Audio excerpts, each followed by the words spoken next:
Mimitas tayo ng ginberry. Tanim ng aking anak. May bunga na siya. Masarap siya. Yan. Oh, ito na. Tapos ito pa. Ang dami kong kakainin na. Yan. Pag hinog na ganyan ang itsura. Ay, overripe na yung isa. Yung isa pa.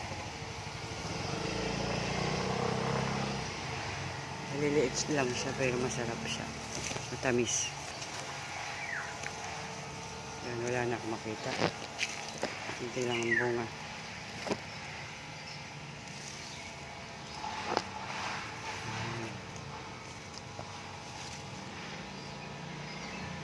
Ito po yung ginberry na halaman. Ito po yung na-harvest kong bunga. Masarap siya, kaya kainin. Yan. Thank you for watching. This is ginberry. Ganito ang dahon.